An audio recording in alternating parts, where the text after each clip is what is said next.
Hello guys, it's Mr. Thompson again with Forces Lesson 2. Thank you for everybody who completed Forces Lesson 1 and did the quiz. It was very good. You will have seen that I've got this video and the one from one on my YouTube channel, Learn Physics. I've set up a playlist, NSB Year 10 playlist.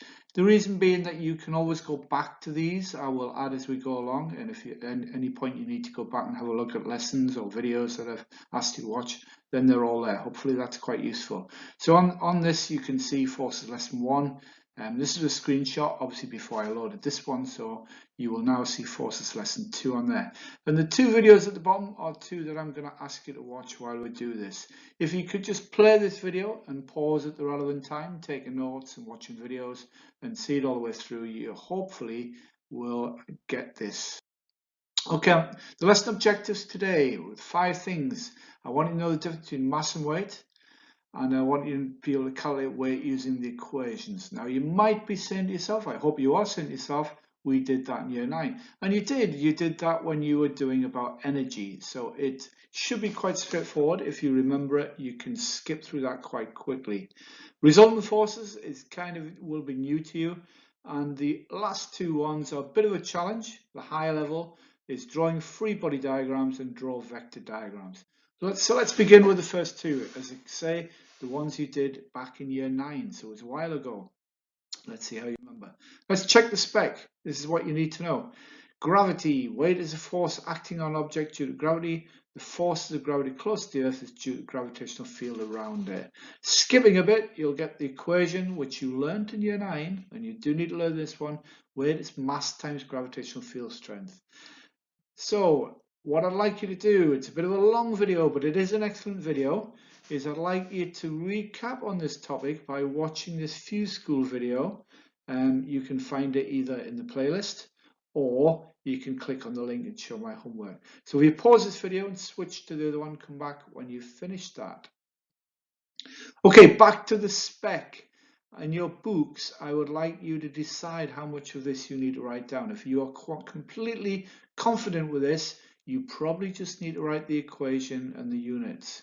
If you're not sure, you might want to pause and copy the whole lot down. Okay, going back to the objectives then. The new stuff on forces. Now I want you to understand what's meant by resultant forces and be able to draw free body diagrams. This video is a bit shorter, but is excellent as well. Again, from Fuse School. You see these are recently made at the bottom there, showing you they're just published in February this year. They are fantastic resources. And I'd like you to pause this video again and watch this one for 5 minutes, the last video you need to watch before you do a little bit of work. Okay, so checking the spec here. Again, this is important. This is new stuff, and you'll see that there's 2 bits which say HT only. That's higher tier only. Now, at the moment, myself, Mr. Smith, haven't decided who's doing what. We'd like to think that all boys would do higher tier. Certainly would like you all to have a go at this today. And you can pause this video if you want and read this through to yourself. But I'm going to show you quite simply the first bit. Okay, so resultant forces, let me show you on this slide, and if you want to pause and copy this down, you can. If forces are going in the same direction as in the first one, they add together. So 10 and 10 makes 20. If they're going left, then they'll obviously the direction counts. Remember vector work from last lesson. If 10 and 10 are going in the opposite direction, they will cancel out and get 0. Then it gets a bit tricky. If you've got forces which are not in the same plane, so in this case perpendicular, 10 and 10, you'll add them together, and you'll remember, you've probably done in maths by now the Pythagoras and can work that out, or by a diagram. Similarly, if the 10 newtons goes downwards. The bottom one is a little bit more complicated, and it depends on angles, which we'll look at. If you want to pause this and copy those down, they are good, straightforward examples of adding forces together, which make resultant forces. In the video, you will see in the Fuse School video, a parallelogram of forces, a bit more complicated. Now we're moving on to the higher level.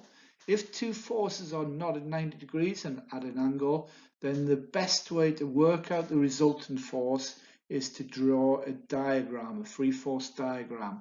So in the scenario of 2 forces on the left there, 40 and 50 at a 60-degree angle. To work out the resultant force, like shown in the video, you draw a parallelogram of forces, scale diagram. It's not to scale on obviously on the screen, but if you drew it 1 centimeter, 10 newtons, then measure the resultant force, it should come out at 87 newtons. And you would then measure the angle. And in the exam, in the physics exam, it's the only time that you must have a protractor, but you must take a protractor into your GCSE exam next year. Okay, and the last one, this is a real challenge now, being able to draw vector diagrams. If you're on the lesson, I did this last year and the year before, this very worksheet, and it took me quite a while to go around the class and help people do this. But you'll see attached to the Show My Homework an attachment, the PDF, which looks like this. This is at the top, and it shows you how you can draw them to scale. If you've got a bit of graph paper or square paper, you can do it, but you don't need to do it on square paper, but you can do it like this. So if you could use the attachment, this attachment here, and there are 10 vector diagrams, you can either copy them into your book or you can print it out and draw a scale diagram into your book. I'm not asking for any evidence of this. I'm just asking that you mail me back, comment back on Show My Homework.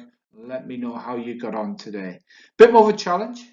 I'm hoping that you haven't just skipped through this and listened to me and not done much. You might want to go back and recap and decide what goes in your book.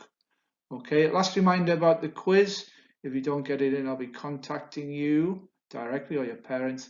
And also, next week we'll be doing a little bit with Teams as well. Thank you and take care. Have a good weekend.